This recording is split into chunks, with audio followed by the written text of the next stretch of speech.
Isang kilalang personalidad ang nagsalita sa gitna ng rally sa EDSA at hindi napigilan ang kanyang damdamin at ito ay napaiyak. Isa sa kanyang mga binanatan ay walang iba kundi Sandro Marcos at ayon sa kanya, napakawalang utang na loob di umano itong si Sandro Marcos sapagkat kung matatandaan natin, ang mga Duterte ang kaisa-isang tao na kung saan ay nagpalibing sa kanyang lulo. Ngunit pagdating nung time na kung saan ay permahan ng impeachment laban kay BP Sara Duterte, si Sandro Marcos ang kauna-unang pumirma laban sa kay BP Sara Duterte upang ito di umano ay ma-impeach dito sa Congress. Para sa buong detalye, panoorin natin ang full video. Sa social media, sa Facebook. Alam ko, naiintindihan ko bilang apo at bilang anak. Pero sana, maintindihan mo rin kung ano at kung bakit nangyari ang ganito sa inyo. Diba? Sino ngayon ang nakakahiya sa buong mundo? Itong bansang Pilipinas. Diba? Tama. Sino ba ang nagpalibay sa lolo mo? Na nagulat na lang ako, isang umaga nalibing ang lolo mo. Maraming nagdaan na Pangulo, pero walang nagpalibing sa lolo mo. Dapat tandaan mo yan. Pangalawa, bakit ba naging presidente ang tatay mo? Bakit pa bumalik ang buhay ng mga Marcos sa bansang Pilipinas para mamuno sa bayan natin? Sino ngayon ang walang utang na loob? At nangunguna ka pa magpa-impeach kay Vice President Sara Duterte na nananahimik sa Davao? Anong ginawa ng tatay mo at ginawa ng tita mo, Senator Amy Marcos, na kaibigang matalik ni Vice President Sara Duterte? Napaniwala ninyo. Di ba?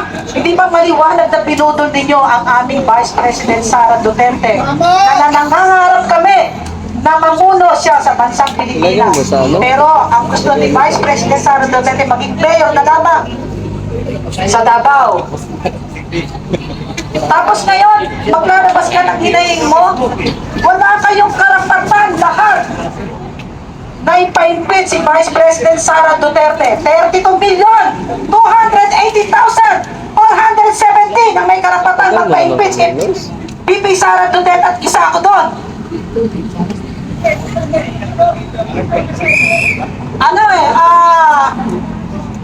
Hindi ko maintindihan nakikita niyo ba? Pag pumapasok kayo sa DOJ, pag pumapasok kayo sa Supreme Court, pag pumapasok kayo sa Ombudsman, sa Congressman, ang nakikita ninyo, babaeng nakatayo. Nakapiling ang mata, nakapiling ang tenga, may dala, ano ba tawag dito? Katarungan. Ang katarungan, pantay. Pero ang babae, bulat. Bingi. Ganon ang gobyernong ito. Sino pa ang dapat nating lapitan? Wala tayong lalapitan dahil ang lahat ginadiyos pera. Mas maninyo mga tao dito dahil wala kaming pera. Kaya walang nagpupunta dito dahil walang politiko. Naiiyak ako dahil yung mga pupunta rito hindi pinapayagan magpunta rito. Kaya kami nagpupunta rito para i-celebrate yung February 25, 1986. Natatandaan niyo ba yun? Yes! Diba? Hindi namin gustong gawin dito. Pero kasama namin dito, walang kumpay. Mula sa una hanggang sa huli, itong mga vlogger na to. Asa ng media? Siguro kung dadami yung tao dito, magpupuntahan lahat ng media. Magpupuntahan lahat ng mga kailangan sa gobyernong ito. Pero nasaan kayo? Diba? Nakapiring ang mga mata dahil nakapiring ang gobyernong ito. Walang bingi sa katotohanan. Diba? Kaya ano ang sabi ng ating Vice President Sara Duterte? Wala na siyang pwedeng lapitan kundi God save the Philippines. Diba? Natatakot ang mga tao na magpunta rito. Nagtatakot ang mga tao na magsalita sa kanilang mga vlog dahil binabantaan ninyo. Ngayon, nananahimik tayo kasi eleksyon. Pagkatapos ng eleksyon, hindi pa natatapos ang eleksyon, pinag-uusapan na ang Impeach VP Sara Duterte. Nasaan naman ang mga konsensya ninyo? Wala na ba kayong mga Diyos? Natatandaan niyo yung nangyari sa Amerika? Kinutsa-kutsa ang Panginoong Diyos. Kinukutsa-kutsa ng gobyernong ito ang mga taong bayan. Di ba?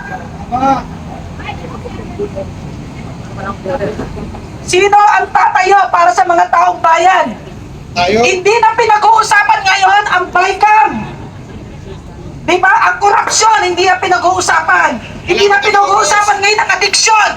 Kasi ayaw magpa-drug test ang ating Pangulo. Na inihiling na nakararami. Di ba? Ang kriminalidad, pinag-uusapan ba sa Kongreso? Pinag-uusapan ba ang kagutuman? Na 20 pesos, na putang ng 20 pesos na bigas na yan? Pinag-uusapan ba yan? Hindi, di ba? Ang korupsyon, bingi ang lahat. Wala. Dito, walang nakikinig dito kundi kami lamang. Pero nagpapasalamat ako dito sa mga vlogger na to. Wala silang kinakat. Tumutulong sipon namin. Lahat nangyayari dito. Talagang pinapakita nila. Dito, wala. Nabigay kanina ng 2,000 para pambili ng tubig. At nagpapasalamat kami sa namumuno ng Quezon City Hall. Si Mayor Belmonte na nagbigay ng permit para magawa namin itong rally na to. Itong rally na to ay peace. Karamihan dito ang magpupunta puro senior sana. Pero nasaan? Wala kasi pinawalan sila na magpunta dito. Di ba? Paano na tayo ngayon? Paano na ang gobyernong ito? Wala na. Ang kahilingan na lang natin, magdasal na lang sa Diyos. Yun na lang ang meron ng ating Vice President Sara Duterte. Ma'am, hindi kami matitinag at hindi kami magpapabayad. Nandito kami para sa'yo kahit na-impeach ka. Nandito kami. Hindi nila maninignan ang bayan dito, ang mga Pilipino. Yes. Yun lamang po, maraming salamat po.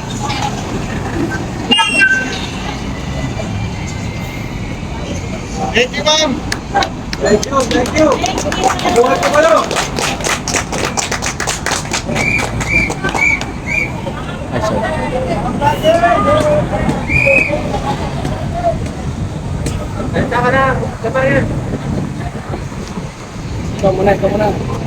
Win, sige na Win.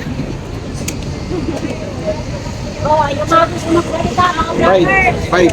mga kababayan, ang pangalan nito si Dabawinyo PH. Ito yung pangalan niya. Ito rin si Garibay. Sunod na si Garibay. Si Pans TV Official. Dahil sinabi na po ni Jose Cranke, sinabi na ni Ma'am Syra, sinabi na ni Ma'am Karen,